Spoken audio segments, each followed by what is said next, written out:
Hey, what's up guys? This is Anthony from Anthony's Customs and you are watching part 5 of my question and answer series.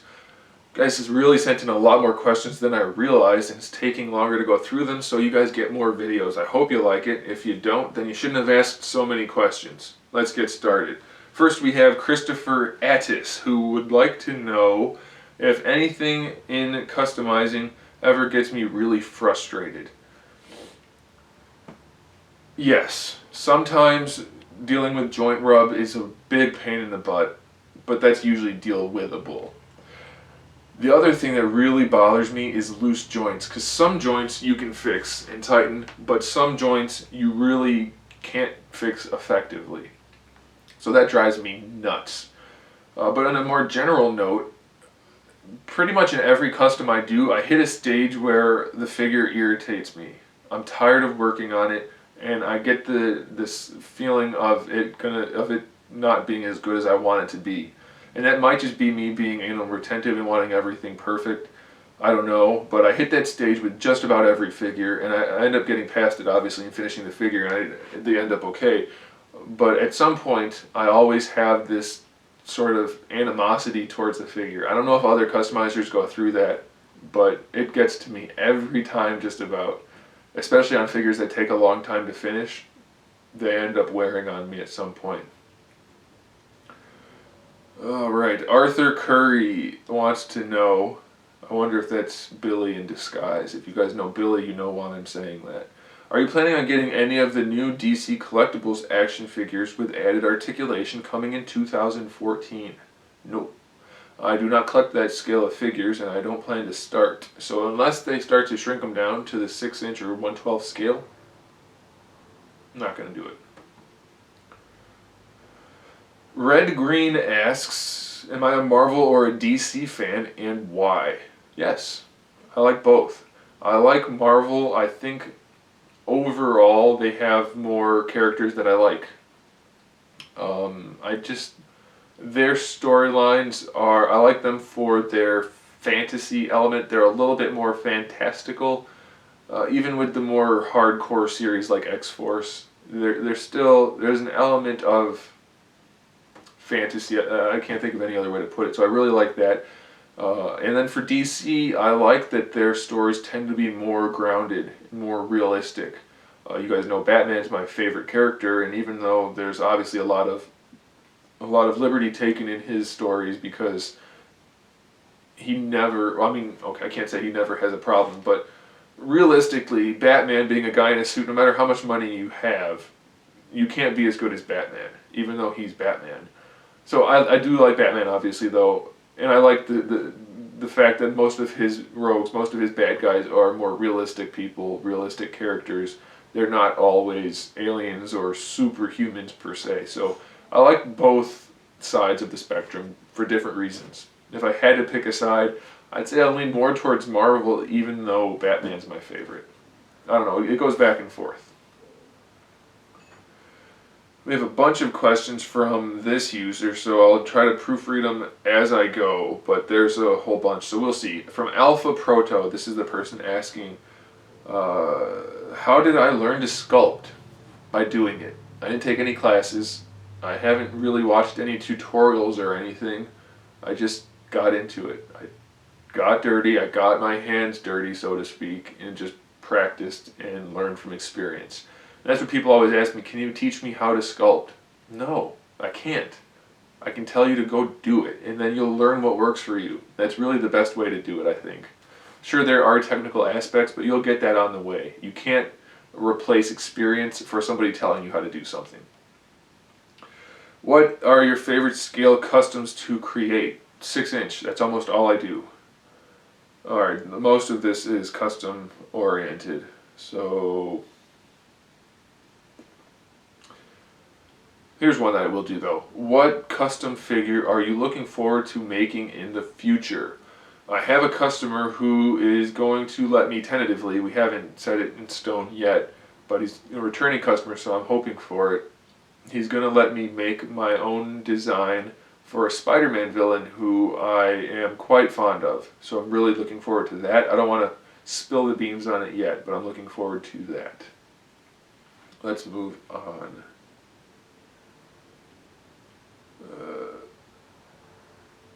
Okay, this person, Jason Pearson, has like a paragraph of text with a bunch of questions. So I'm going to kind of go through it. They look like they're mostly new questions. And if they aren't, then I'll just say so. Why did you start your collection? I watched a lot of cartoons. I talked about that in the first video, I believe, growing up. I watched a lot of cartoons. When did you start it? And when did you start YouTube? So collecting on and off, technically, since I was a kid. YouTube, go to my channel, click on my Anthony's Customs name, go to the About section. That says when I started my YouTube account. I didn't start really doing any videos, though, for about a year after that. So I haven't been doing a lot of videos for that long, to be completely honest. I'm not sure. I think it was 2010 when I started the account. Maybe around 2011 when I started actually doing a lot of videos. So about 3 years. What did you start your collection with? That would be Beast Wars and the old Toy Biz Marvel figures. And at KB Toys was the place I bought them. He wants to know, KB Toys, if you are old enough to remember KB Toys, it was a sad day that I'm sure you remember when KB Toys closed. That was a great place to buy toys. How often do you purchase items? Too often. Does my family know? Yes. It's not a big deal. Do you consider it an addiction? No, it's definitely not an addiction because it doesn't replace anything in a negative way. Obviously, there are more aspects to it being an addiction than that, but if it's not detrimental to you, your well-being, that kind of thing, I don't think it's a problem personally, and I wouldn't consider it an addiction. I don't need to buy figures. I buy what I like.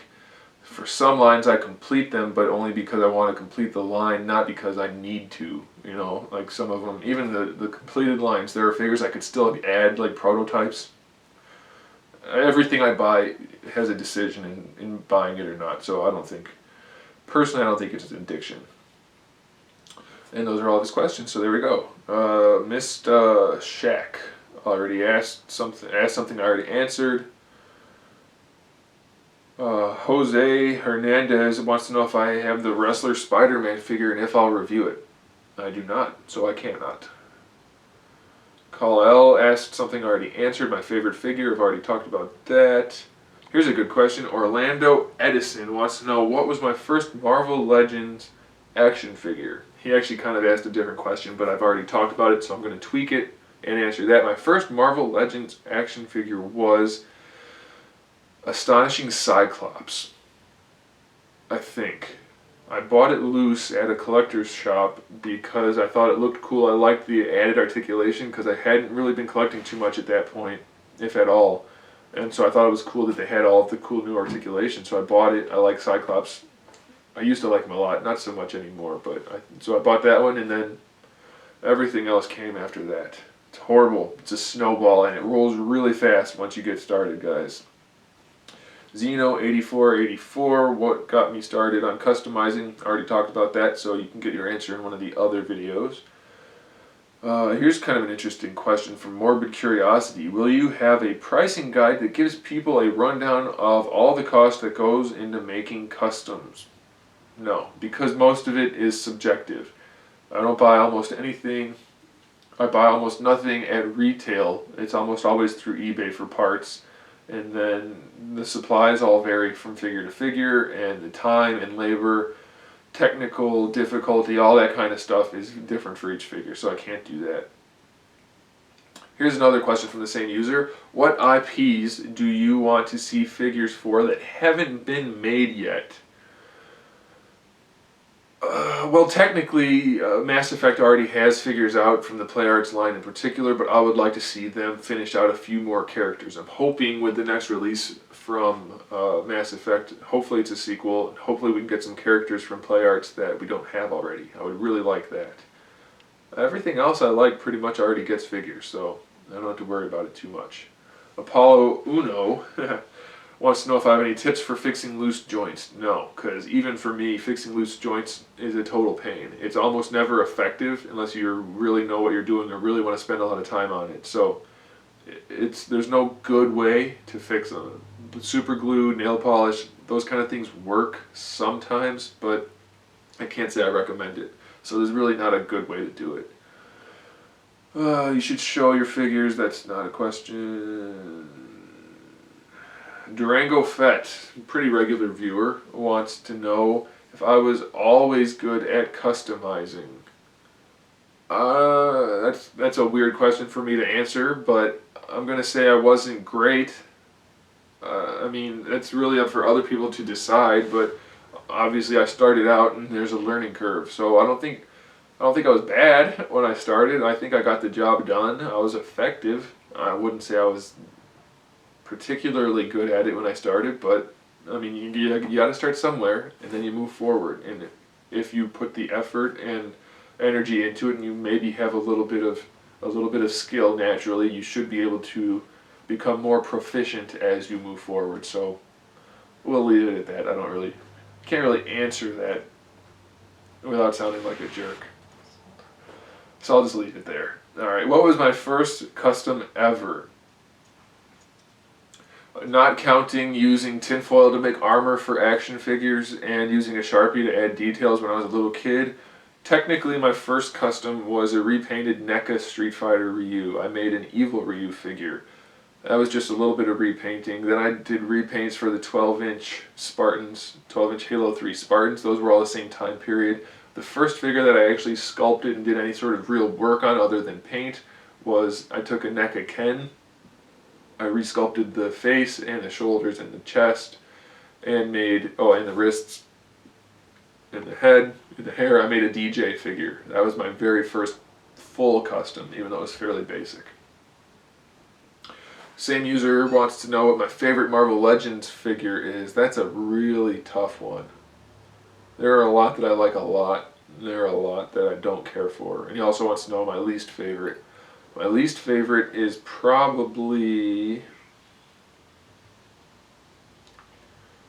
Oh man, I don't know. That's a tough question. I don't like figures with little articulation. I don't like ugly figures. None are coming to mind though. I don't know if I could pick out a favorite and a least favorite out of all of them. I can tell you my least favorite DCUC figure, that's Ice. That just came out. I think it's horrible. But I can't think of a favorite or a least favorite for the Marvel Legends. Sorry. I already answered that one. Oh, this is kind of an interesting question. Carly Chanel wants to know which universe, DC or Marvel, has the best figures. And of course there are all these different lines for each side, so I'll just go with the main Marvel Legends and DC Universe Classics. And I will say that you can't pick. It comes down to a personal level, because the Marvel Legends, they have all these different styles of figures all mixed in, like different styles of sculpting, different styles of paint, all mixed into that same Marvel Legends title. Whereas the DCUC line, they all match.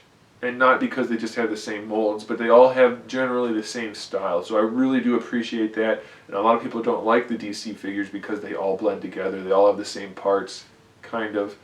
But if you collect them, then you know what I'm talking about. There is an appeal to having them all match. And then there's also an appeal for the Marvel side for having the different styles. So it comes down to a personal thing, and I can't say I can pick. They're both good at what they do. One more question for this video, and then we'll call it a day. Let's see. Let's find a good one. Alright, this is a good one. We'll go with this one. Al Batman 22 wants to know, what is my most anticipated figure or a wish list of figures that I want to be made? Well, I'll just say right now, my most anticipated figure right now is one that I don't know if it's coming out or not, but there are rumors that SH Figure Arts is making a Mario, like Mario, Luigi, that guy. If they make that, that's my most anticipated figure right now. I'm also really looking forward to the Wing Gundam coming out soon, but Mario definitely takes the cake for that. Alright guys, so that'll do it. That's the end of part 5. I'm only about halfway done with these questions, so we'll see. I think I'm going to take a break. So in the next video, I won't be wearing the same clothes. But that's it. So that's part 5. Thanks for watching. Stay tuned for more of this, more figure reviews, custom figures, and other good stuff. And in the meantime, keep collecting.